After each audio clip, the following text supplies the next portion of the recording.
एक गांव में शीला और श्रुति नाम की दो बहन रहती थी। बचपन से वह दोनों ही एक दूसरे का सहारा थी। उनके माँ पिताजी की मृत्यु बहुत सालों पहले ही हो गई थी। श्रुति, तूने खाना खा लिया या आज भी बिना कुछ खाए ही जा रही? नहीं दीदी, मैंने आज खाना खा लिया है। अब मैं जल्दी जाती हूँ वरना बहुत देरी हो जाएगी। शीला और श्रुति के पास माँ पिताजी द्वारा दी गई एक मूर्ति थी। शीला और श्रुति हर रोज उस मूर्ति की पूजा एक साथ किया करती थी। शीला एक दुकान पर काम करती थी और श्रुति बच्चों को पढ़ाने स्कूल जाया करती थी। शीला ने ही श्रुति की पढ़ाई का सारा खर्चा उठाया था और पैसे कम होने की वजह से शीला ने अपनी पढ़ाई पूरी नहीं की थी। श्रुति अपनी बड़ी दीदी शीला को बहुत प्यार करती थी और सम्मान भी देती थी। बच्चों को पढ़ाने से जितने भी पैसे मिलते थे वह श्रुति सबसे पहले शीला को ला कर देती थी। दीदी, यह लीजिए, आज स्कूल से तनख्वाह मिली है। तू रखना श्रुति, मैं क्या करूँगी? हर बार तू अपनी तनख्वाह मुझे ही दे देती है। तुझे भी जरूरत होगी। मुझे अगर किसी भी चीज की जरूरत होगी तो वो मैं आपसे मांग लूंगी, मगर पैसे संभालने का काम मुझसे नहीं होता। अच्छा ठीक है, चल दे, मैं ही रख देती हूँ संभाल कर। सब कुछ अच्छा चल रहा था। दोनों बहन खुशी खुशी रह रही थी। तभी एक दिन मोहन नाम का एक लड़का श्रुति से कहता है, ओ श्रुति, श्रुति, तुम मुझे बहुत अच्छी लगती हो। क्या तुम मेरी दोस्त बनोगी? नहीं नहीं, मैं किसी से दोस्ती नहीं कर सकती। मैं पहले अपनी दीदी से पूछूंगी, फिर ही तुमसे दोस्ती करूंगी। यह सुन मोहन बहुत गुस्सा हो जाता है। एक दिन मोहन श्रुति और शीला को बाजार में देख लेता है और श्रुति की बहन शीला से मिलने आ जाता है और श्रुति से दोस्ती करने की बात कहता है। अरे इसमें मुझसे पूछने वाली कौन सी बात है? श्रुति, ये तो मुझे अच्छा लग रहा है, तुम इससे दोस्ती कर लो। श्रुति और मोहन की दोस्ती हो जाती है। मोहन जब भी शीला की बात सुनता उसे गुस्सा आ जाया करता था और श्रुति मोहन से ज्यादा शीला की परवाह करती थी। यह सब देख मोहन सोचता है, श्रुति और उसकी बहन में बहुत गहरा प्रेम है। श्रुति तो शीला के सामने मुझे भी कुछ नहीं समझती, इसलिए इन दोनों को अलग ही कर देना अच्छा होगा, जिससे श्रुति सिर्फ मेरे पास ही रहे। यही सोचकर वह अपने काम में लग जाता है और धीरे धीरे करके वह श्रुति के मन में शीला के लिए बुरी बात डालना शुरू कर देता है। शुरू में श्रुति मोहन को डांट दिया करती थी, लेकिन फिर धीरे धीरे वह भी मोहन की बातों में आने लगी। श्रुति, श्रुति, तुम मेरी बात मानो या न मानो, मैं तो कहता हूँ तुम्हारी बहन तुम्हारे से सारे पैसे लेकर अपने लिए कुछ अच्छा सोच रही है। अब देखना, एक दिन वह जरूर कुछ बड़ा करेगी और तुम देखती रह जाओगी। नहीं मोहन, ऐसा नहीं है। दीदी ऐसा नहीं कर सकती, पता है। शीला अब तक पैसे बचा बचा कर इतने पैसे जमा कर ली थी जिससे एक छोटी सी जमीन खरीदी जा सके।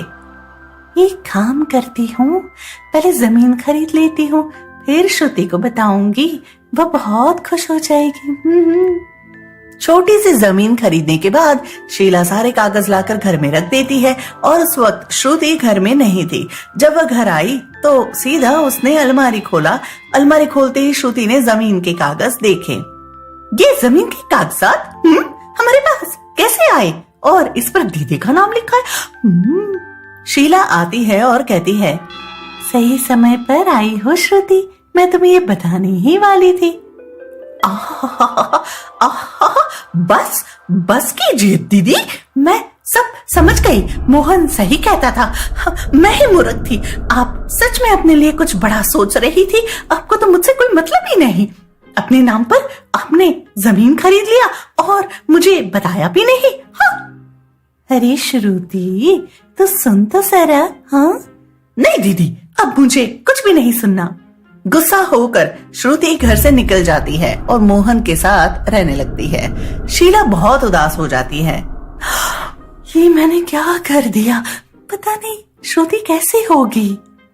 शीला उस जमीन के कागजों पर अपना नाम हटाकर श्रुति के नाम कर देती है और श्रुति को ढूंढने लगती है। श्रुति को ढूंढने के बाद शीला वह कागज श्रुति को देकर घर आ जाती है और अकेले रहने लगती है। श्रुति वापस शीला के पास नहीं आती है। कुछ महीनों बाद श्रुति रोती हुई शीला के पास आती है। शीला बहुत ही बुरी स्थिति में रह रही थी। दुकान वाले ने उसे काम से निकाल दिया था और उसके पास खाने पीने के पैसे भी नहीं थे। श्रुति को देख शीला बहुत खुश होती है। श्रुति मेरी बहन तो आ गई। मुझे माफ कर दीजिए दीदी, मैंने आपके साथ बहुत बुरा किया। वो मोहन बहुत ही बुरा इंसान निकला। आपने जो जमीन दिया था वो उसने अपने नाम पर लिखवा लिया, साथ ही मेरे पास जितने पैसे थे वो भी ले गया और मुझे अकेला छोड़ गया। रो मत बहन, मैं हमेशा तेरे साथ हूँ। आपकी ऐसी हालत कैसे हो गई? हाँ, शीला सारी बात श्रुति को बताती है। बहुत बुरा हुआ दीदी हम दोनों के साथ, मुझे माफ करना। चल छोड़ ये सब बात, चल साथ मिलकर मूर्ति की पूजा करते हैं जो माँ पिताजी ने दी थी। हाँ दीदी चलो। दोनों मिलकर मूर्ति की पूजा करते हैं और सब कुछ ठीक करने की प्रार्थना करते हैं। तभी उस मूर्ति में दिव्य शक्ति के रूप में एक महिला निकलती है। यह देख दोनों बहुत डर जाती है। डरो मत, मैं सालों से तुम लोगों को देख रही हूँ। तुम लोग मेरी पूजा करती हो। अब तुम दोनों मुसीबत में हो तो मैं तुम दोनों की मदद जरूर करूंगी। इतना कहकर वह महिला श्रुति और शीला के सामने 2 बेड मंगवाती है, एक सोने का बेड और एक चांदी का बेड। तुम दोनों के लिए सोने और चांदी का बेड। सोने के बेड से जितना सोना मांगोगी उतना तुम दोनों को मिलेगा, और चांदी के बेड पर सोने से कभी तुम दोनों के बीच कोई गलतफहमी नहीं होगी और कोई तुम दोनों को अलग नहीं कर पाएगा। जी आपका बहुत बहुत शुक्रिया, मगर क्या आप जानती है उस मोहन ने मेरे साथ क्या किया है? हाँ, तुम चिंता मत करो, वो जो भी लेकर गया है उससे खुश नहीं रह पाएगा और एक दिन वो तुम लोगों से माफी मांगने आएगा, तभी उसकी जिंदगी पहले जैसी होगी। इतना कहकर वह महिला गायब हो जाती है। श्रुति और शीला सोने की बेड की मदद से बहुत अमीर बन जाती है और खुशी खुशी रहने लगती है। एक दिन मोहन खुद उन लोगों से माफी मांगने आता है। श्रुति और शीला उसे माफ कर देती है। तब जाकर मोहन की जिंदगी पहले जैसी होती है और इधर श्रुति और शीला भी अपनी जिंदगी में खुशी खुशी रहने लगते हैं। प्रिया नाम की एक लड़की अपने माँ पिताजी के साथ एक गांव में रहा करती थी। प्रिया के पिताजी दूध बेचने का काम किया करते थे। एक दिन प्रिया अपनी माँ से कहती है, माँ मुझे भी स्कूल में दाखिला दिलवा दो, मैं भी स्कूल जाऊंगी, पढ़ूंगी, नए नए दोस्त बनाऊंगी और खूब मस्ती करूंगी। नहीं बेटा, अभी ये सब संभव नहीं। प्रिया के माँ पिताजी हर महीने पैसे बचाया करते थे और एक नदी किनारे उन पैसों को रखकर आते थे। एक दिन प्रिया ने भी यह देख लिया था, इसलिए वह माँ से कहती है, माँ आप और पिताजी जितने पैसे उस नदी के किनारे रखकर आते हैं ना, उतने में तो हम बहुत खुशी खुशी रह लेंगे। प्रिया इन सब बातों पर तुम्हें ध्यान देने की जरूरत नहीं। प्रिया उदास होकर वहाँ से चली जाती है। शहर से एक पलक नाम की लड़की गांव आती है। वह दिखने में बहुत खूबसूरत थी और बहुत पैसे वाली भी थी। प्रिया के घर के ठीक सामने पलक के दादा का घर था। प्रिया पलक को देखकर उसके पास आती है। क्या तुम गांव में नहीं आई हो? क्या नाम है तुम्हारा? अरे कौन हो तुम? तुम्हें यहाँ किसने बुलाया? जाओ यहाँ से, मैं तुम जैसों से बात नहीं करती। प्रिया वापस पलक से बात करने नहीं जाती है। पूरे गांव में पलक ढेर सारा मेकअप करके घूमा करती थी और खूब पैसे भी खर्च किया करती थी। एक दिन प्रिया की दोस्त उषा प्रिया से मिलती है। अरे तो ना जानती है क्या वो जो नई लड़की आई है जिसका नाम पलक है, वे तो बहुत खूबसूरत बनकर गांव में घूमती है, नए नए तरह के मेकअप भी करती है, नेल पॉलिश भी लगाती है। हम ये सब क्या होता है उषा? Makeup, nail polish? हाँ अरे प्रिया, मेकअप बहुत ही महंगा आता है, चेहरे पर लगाया जाता है और नेल पॉलिश अलग अलग रंग की आती है, नाखूनों पर लगाई जाती है। मुझे भी अपने नाखूनों पर नेल पॉलिश लगाना है। क्या तेरे पास है नेल पॉलिश? नहीं प्रिया, मेरे पास तो नहीं। थोड़ी देर उषा और प्रिया बात करते हैं, फिर वह अपने अपने घर चले जाते हैं। प्रिया नेल पॉलिश के बारे में सोचने लगती है। मुझे भी नेल पॉलिश चाहिए। कहाँ से मिलेगी ये नेल पॉलिश? प्रिया आसपास के सभी दुकानों में नेल पॉलिश ढूंढती है, मगर उसे नेल पॉलिश नहीं मिलती है। वह सोचती है, अगर मुझे नेल पॉलिश मिल भी गई तो भी मैं उसे खरीद ही पाऊंगी। ये सोचकर वह नेल पॉलिश की खोज बंद कर देती है। एक दिन पलक गांव की सभी लड़कियों को अपने पास बुलाती है। प्रिया भी उसके पास जाती है। सुनो गर्ल्स, बताओ कौन कौन मेरी मदद करने वाली है? तुम्हें हमसे कैसी मदद चाहिए? मेरे दादाजी ने मुझे काम दिया है कि मैं इस गाय के तबेले को साफ करूं। अगर मैंने ऐसा नहीं किया तो मुझे बहुत डांट पड़ेगी। क्या तुम सब ये काम करोगी? बदले में तुम लोगों को अपनी सारी मेकअप की चीजें दिखाऊंगी। यह सुन सभी साफ सफाई करने के लिए मान जाती है। तुरंत सब मिलकर सारा काम खत्म कर देती है। चलो अच्छा है, आओ मैं तुम लोगों को मेकअप किट दिखाती हूँ, मगर कोई भी इनमें से किसी भी चीज को हाथ नहीं लगाएगा।